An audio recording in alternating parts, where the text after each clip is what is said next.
maghanda na nga kayo ng hapunan natin. Ako nang bahala dito. Sige na. Okay, Nay. Nay, si tatay nakauwi na ba? Ha? Parang ginagabi yata yun ngayon, ah. Oo nga eh. Hali nga. Kaya na po ako, Nay. Oo. Sayang.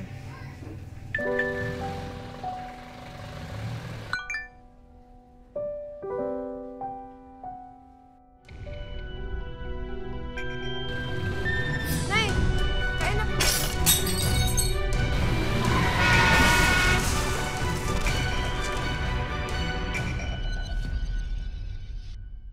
Marami na tayong narinig na mga storya ng taong dumaranas ng napakatinding pagsubok. Mga dagok ng kapalaran na tila imposibleng malampasan. Pero nakakahanga kung sa huli ay napagtatagumpayan nila ang kanilang ipinaglalaban. Hatid kasi nito ang inspirasyon na kumapit tayo sa pag-asa. Magandang araw po mga kapuso. Ako po si Vicky Morales. Samahan niyo po ako sa pagtuklas sa lakas at tapang ng isang inang gagawin ang lahat para sa kanyang mga anak. Dito lang po yan sa Wish Ko Lang. Tagal Oh, Bobot, Ate, bakit nandito pa kayo sa labas? Eh, gabi na. good evening, tita. Iniintay naming umuwi si Pando. Nasapit lang sa inuman niyang asawa mo. Alam mo namang hindi umiinom si Pando, ate. Malay mo. Mukhang may sikretong tinatago yung asawa mo, hindi mo alam. Ano ka nakasigurado? Siya nga pala, Bobot. Napag-usapan niyo na ba ng asawa mo yung tungkol sa sinasabi ko sa'yo, yung bentahan nitong bahay? Oo, ate. Hindi namin ibebenta. Hindi niya ibebenta? Bakit? Bakit ayaw niyo? Ate naman, eto na lang ang pinamana ni nanay sa atin. Yan na lang ang naiwan sa atin, hindi ba? At saka pag binenta natin yan, saan naman kami titira ng mga bata kan Pando? Bobot, gamitin mo nga yung utak mo. Pag binenta mo tong bahay, pag binenta natin, di may pera tayong lahat. Ikaw may pera ka. Pwede kang humanap ng bagong matitirhan mo, baka mas maganda pa. Oh, di may pera. Ano pa namang... Pero hindi ba paghahatian natin yung pera na pinagbilhan nitong bahay? Natural, hati-hati tayo. Teka, ano ba yung tinutumbok mo? Nasosolohin ko yung pinagbentahan ng bahay? Ganun ba tinutumbok mo? Wala naman po sinasabing ganun si nanay. Sumasabat. Ano ba yung anak mo, ha? Turuan mo yan. Walang galang po. Hindi ba nakatira si Marilo Gonzaga? Eh, ako si Marilo. Tumawag po kasi yung Sabarte Police Station na aksidente raw po ang asawa nyo, si Fernando. Ano po nangyari sa tatay ko? Pasensya na misis, pero patay po sa aksidente ang asawa nyo.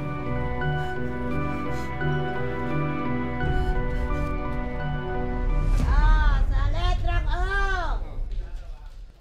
Sahe. Matanda. Ikaw yun. Sa letrang O ulit. Ano naman? Arlene! Ariel!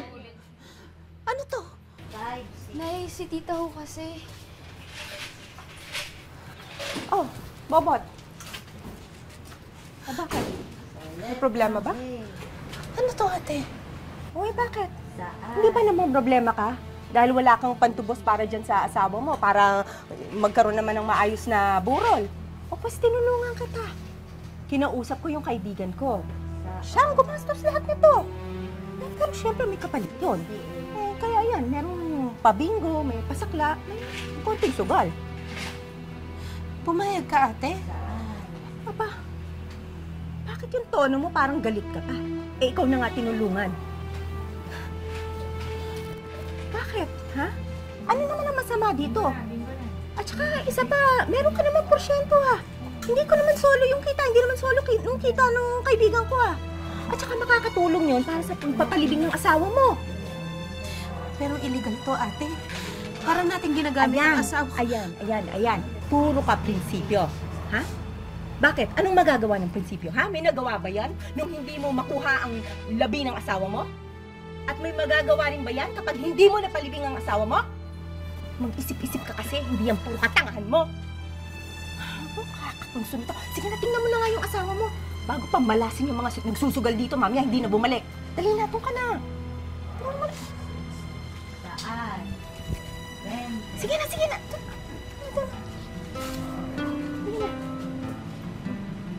Oh, kamusta kayo dyan? May nakabingo na ba? Ayan, bingo ba? Bingo. Ay, di pa. Hindi. Oh, sige, sige. Sige, sige. Sorry, mahal. Bot. Ay, naku. Ito, oh. Ito. Yun yung parte mo dun sa kinita ng saklaan. Ha? Oo, di ba sinabi ko naman sa'yo, may porsyento ka, hindi ko sosolohin ang kita. Oo, ayan. Malaking bagay yan, ha? Pantulong sa pagpapalibing dyan sa asawa mo. Eh, siya nga pala. Sabi nung kaibigan ko, bukas daw ilipat natin yung burol dun sa kabilang barangay. Kasi mas maraming tao nagsusugal dun. Di ba? Mas malaking kita. Hindi na, ate. Anong hindi na? Sapat na tong perang to para sa simpleng libeng para kay Pando. Ayun ka na naman eh. Tatanga-tanga ka talaga eh. Bakit ilang beses bang mamamatay yung asawa mo? Di ba ngayon lang? Oh, eh bakit sasayangin mo? Ito ng pagkakataon mong kumita. Gaga. Ano? Iikot lang natin. Ay, talaga naman katanga-tanga naman to. Tama na nga po yan. Pinapasos na nga natin tong lamay ng tatay ko eh. Ginawa niya ng sugalan, no? Isa ka pa. Ikaw nga, palasagot ka rin eh. At tanga ka rin, tulad ka ng nanay mo. Kami pa yung may mali. Kayo na nga yung pinagkakakitaan niyo tong lamay ng tatay ko eh. Ate, Ito, ano hindi. ha? Ako tumutulong Hindi, lang dito, ha? tama si Jessa. Kung gusto nyo, kumuha na lang kayo ng ibang bangkay para yun ang pagkakitaan ninyo. Huwag lang yung asawa ko. Eh, mag-ina pala kayong bastos eh. Kayo na nga tinutulungan, mga walang utang na loob. Bahala ka, isaksak mo sa baga mo yung labi ng asawa mo. Nay, matuto ko naman kasing lumaban. Hindi yung palagi ka nagpapaapi.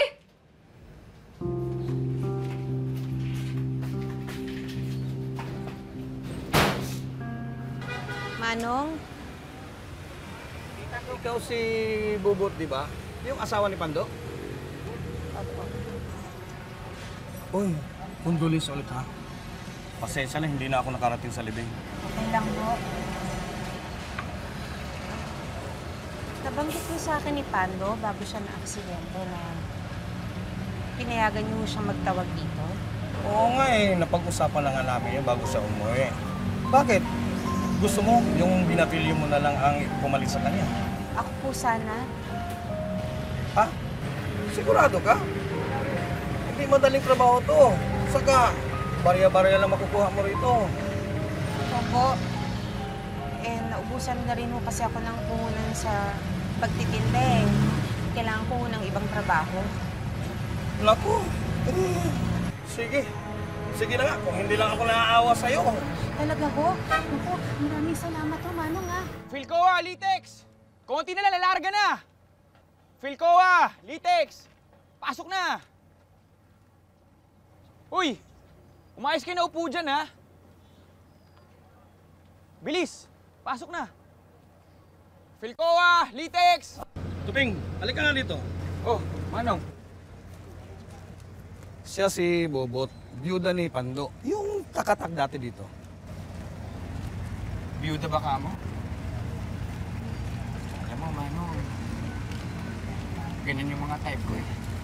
Medyo malaman pero may asim. Gago! Siya yung karelyebo mo ngayon dito. Bakit, Manong? Kaya ko naman mag-isa dito ah! Dahil sabi ko, at magsisimula na siya ngayon, huwag na huwag mo siyang away, kundi malilintikin ka sa akin. Para ba? Galingan mo ha? Salamat po.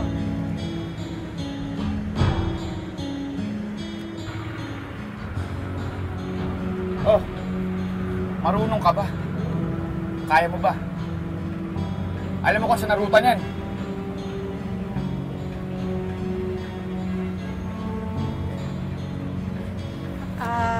Litex! Philcoa!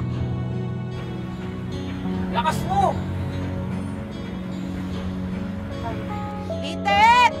Asan mo ba? Philcoa! Titex! Wow, ang romantic ng dinner natin ah. De kandila. Tange, wala lang tayong kuryente. Pasensya na kayo mga anak ha. Talagang... Wala, kapusan talaga tayo ngayon eh. Hayaan mo na eh, makakahanap na ako ng trabaho. Nararamdaman ko na sa buto ko. Jessa, okay ka lang ba? Nakita ko lang kanina na yung mga kaklase ko dati. Nasa high school na sila. Tapos ako, sa elementary pa rin ako. Mga anak, pasensya na talaga kayo ha. Sinusubukan ko naman talaga eh, kaya lang... Wala eh. Wala tayo ngayon eh. Pasok na kuya, Hey, Tupeng. Balita ko. Ayos yung karelyebo mo ah. Ayos ba yan? Eh kahina nga tumawag oh. Zabarte! Zabarte! At saka alam mo ba, Tupeng? Ang sabi nila dito, mas malaki daw binibigay sa kanya ng ibang mga driver. Kalokohan yun. Anong mas malaki sa kanya? Hindi nga siya marunong eh. Eh, paano, Tupeng? Napakaswerte daw niya ni Bobot. Eh, napakabilis na puno na pasero. Tingnan mo, puno na agad. At saka, hindi siya nangaaway, ha? Eh anong pinapalabas mo? Malas ako, ha? Oy, Tupeng. Balis ka nga dito. Mukhang pati ako minamalas eh. Sigurado ka na! Una! Grabe naman kayo. Sige na! Pwede na ho! Akin na yan! Ay! Akin na! Akin yan eh! Akin na yan! Akin to! Maghanap ka na ibang pagtatawagan mo. Huwag dito. Pinayagan naman ako ni Manong dito eh. Sandali, akin na yan. Pinaghirapan ko yan. Pera ko yan eh. Akin na! Aray!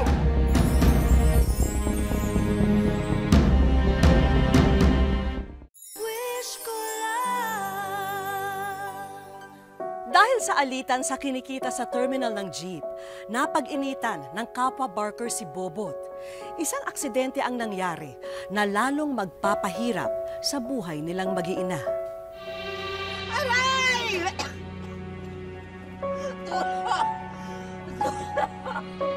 Bobot! Hindi ko sinasasabi. Ulit talaga. Kaya ka, Tupeng! Kasalanan mo ito. Kawawa naman si Bobot. Aray! Ang sakit! Aray! Ang sakit! Nay! Nay! Ano nangyari sa'yo? Okay ka lang ba? Okay na ako, anak. Huwag na kayo maglala. Okay naman na ako. Totoo po ba yung narinig ko? Na tinulak daw kayo ng isang barker? Huwag kayong mag-alala. Inalis ko na sa terminal yung loko na yun. Sana mahuli siya para mapakulong natin. Hindi na. Para saan pa? Wala din naman tayong pambayad ng abogado eh. Isa pa, wala din pambayad pinsala sa akin yung sa ginawa niya. Pero Nay, sinaktan niya kayo! Hayaan mo na, anak. Ang isipin na lang natin kung paano tayo kikita. Ilang linggo din ako bago makabalik sa trabaho.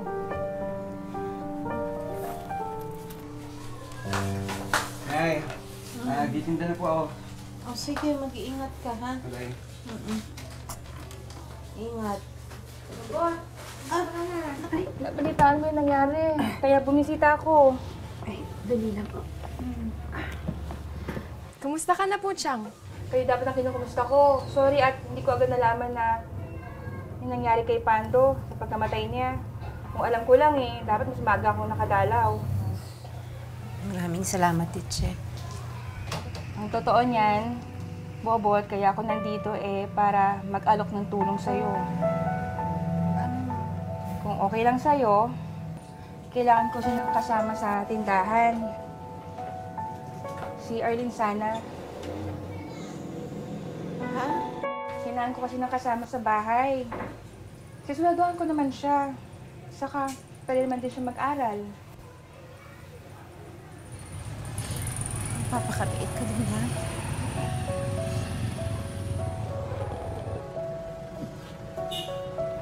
Magpapakabait ka dun, ha? Alagaan mo ang sarili. Opo, Nay.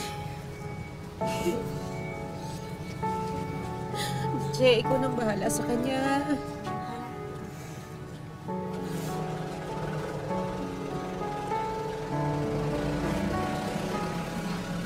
Miss ko po kayo. Iingat ka. Iingat ka. Paano, mauna na kami.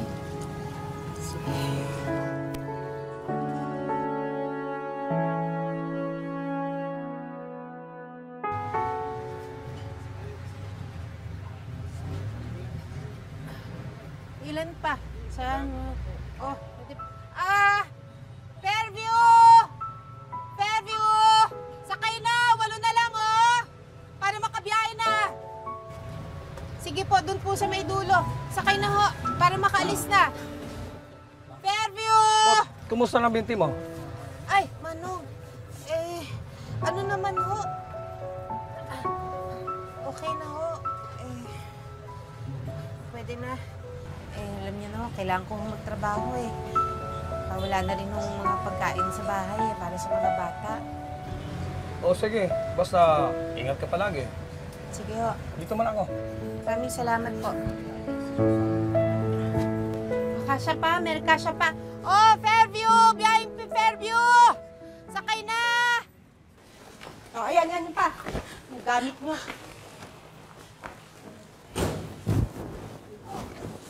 Nay! Ano nangyayari dito? Ha? Oh, ayan. Lumayas na kayo. Ano? Bakit? Ano nangyayari?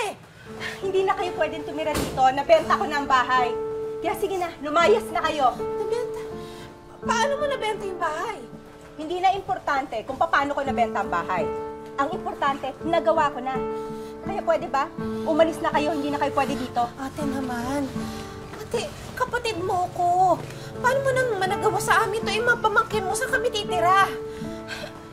Tama ka eh. Hindi ba? Ilang beses kitang kinausap tungkol dito sa sitwasyon na to? O ano? Ayaw-ayaw ka. O pues ngayon, umabot sa ganitong sitwasyon. Ang kapal talaga ng mukha mo, no?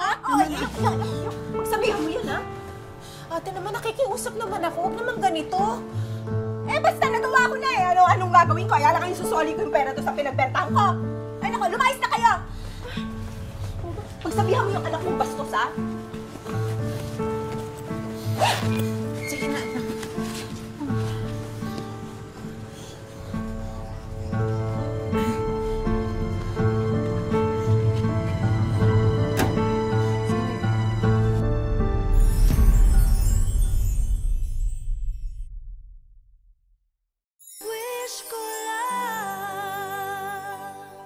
Pasensya na kayo ha. Ito lang ang lugar na pwede ko ipahiram sa inyo. Tambakan kasi ito ng mga gamit namin. Maraming salamat po, Manong, ha? Hindi ko nga ho alam kung paano magpapasalamat sa inyo. Dito talaga tayo titira, Nay. May awa ang Diyos. Ang importante, magkakasama tayo. At ligtas tayong tatlo. Bakit ba kasi ayaw mong lumaban? Hindi pwedeng puro bait ka lang, Nay. Matuto kang lumaban.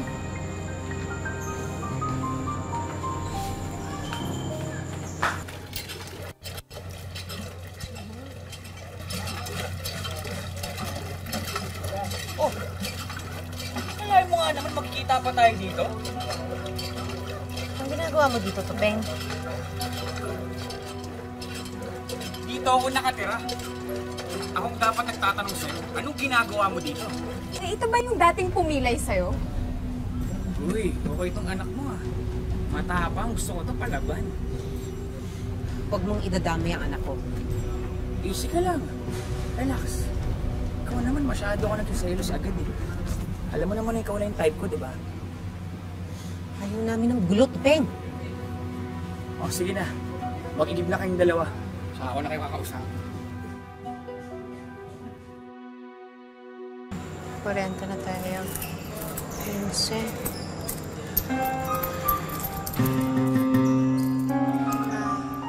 Hoy! Ano ginagawa mo dyan? lalaki nakasilip to kanina eh. Tumakbo nung sinigawan ko.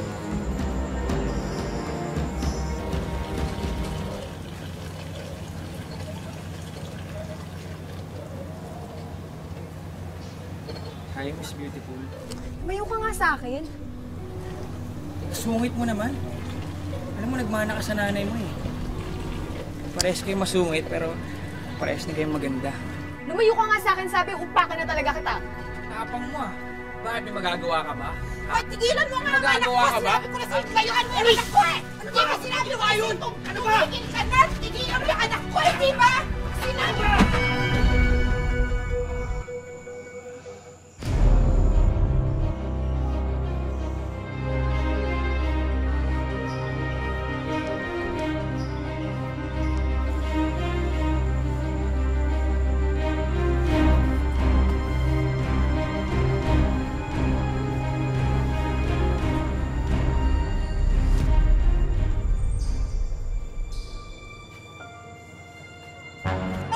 Huwag kang maingay!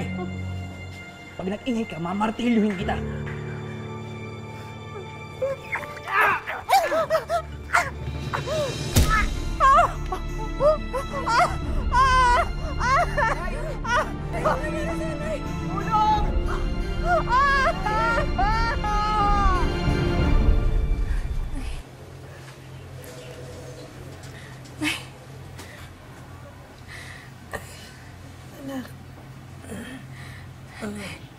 Nay, salamat. Salamat, Diyos ko na. Basta kayo. Ha? Nay, sorry po. Kasalanan ko po ito eh. Hindi po ako nakipag-away. Hindi sana kayo mapapahamak. Hindi. Wala kang kasalanan.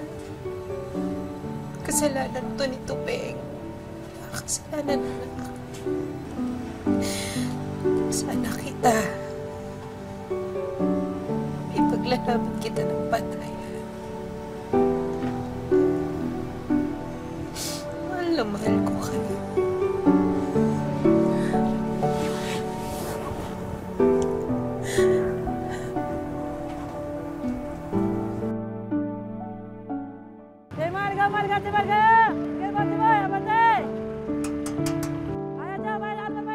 Nakikipagsabayan ng sigaw sa gitna ng mga humaharurot na jeep. Sa loob ng 15 taon, dito kinukuha ni Bobot ang pagkain nilang mag-iina sa araw-araw. Pahina-hina mo ng boses ko. Sako, bayan-bayan muna, tag muna ko, bayan-bayan. Tapos hanggang sa lumakas ang boses ko, yun, nasanay na ako ng ilang araw muna. Subukan ko, ay, sabi ko, kumikita na pala ako ng 200, 100, 150. Dinire-diretso ko na dahil kasi madali lang na na paghahanap buhay na pagtatawag. Hindi biro ang krus na pinasa ni Bobot nung pumanaw ang kanyang asawa. 3 anak kasi ang naiwan sa kanya para alagaan at palakihin. Sabi ko, bakit kaya ganun? Hirap na pala ako ito pag ako ay nag-iisang single mother ka ako na buhay. Bagamat hindi ito ang pinangarap na buhay ng mga anak ni Bobot, naunawaan na ng bunso niyang anak ang sakripisyong ginawa ng kanilang ina para lamang mabuhay sila. Pinapakita pa rin po namin sa kanya na mahalaga siya sa amin. Siyempre po bilang anak, nakikita ko nahihirapan yung mama ko, ganun na yung trabaho niya. Kahit na minsan inaasar kami kasi ganun na yung trabaho niya. Ano lang po, bilang suporta ng anak, tinulungan ko siya. Pinanalangin ko makatapos ang mga anak ko sa pag-aaral. Makatapos pag nawala naman ako, mabigyan ko sila ng kinabukasan na umikat pa paano nakatapos sila sa pag-aaral.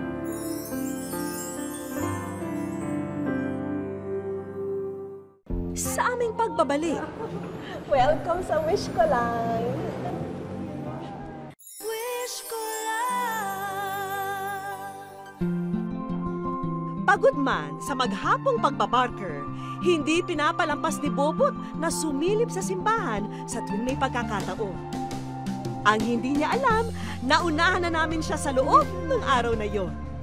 Kung sa trabaho ni Bobot, siya'y namamao sa kasisigaw. Ngayon, hayaan naman natin na ngumiti siya dahil marami tayong sorpresa para sa kanya. Hi, Bobot! Welcome sa wish ko lang. Si Bobot, hindi naiwasang maging emosyonal sa aming pagkikita. Ay. Di minsan ba akala nyo talagang papasukan nyo itong linya ng trabaho nito, ho? Ha? Oo, para lang sa mga anak ko, mabuhay ko lang po sila. Kahit masakit ang pa ako, tinitiis ko. Iniisip ko yung kinabukasan ng mga anak ko. Kasi malang ko lang kinabukasan ng mga anak ko lang inaisip ko. Ano gusto mo sabihin kay Mama? Mama, hindi po kasi nalabahan niyo po kami ng mabuti. Ayos hindi kami nasubaylan sa ang pag-aaral namin. Maraming salamat kasi binuhay na po rin po kami. Di ba, Nay, binagit nyo, pangarap nyo na makapagtapos yung anak nyo? Siguradong ikatutuwa ng mag-ina ang aming unang sorpresa. Scholarship po, ha? Oo, para sa'yo po. Ha? 4 years yan. Ha? Maraming salamat po. Thank you po. Ma, pinapangako po sa inyo na kahit mahirap, gagawin ko para sa inyo.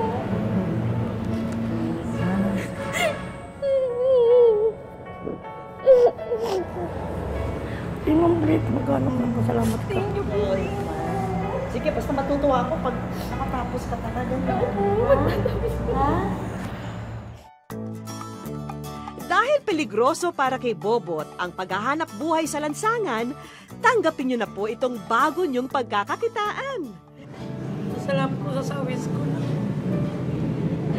Ang buhay ko rin mga anak ko.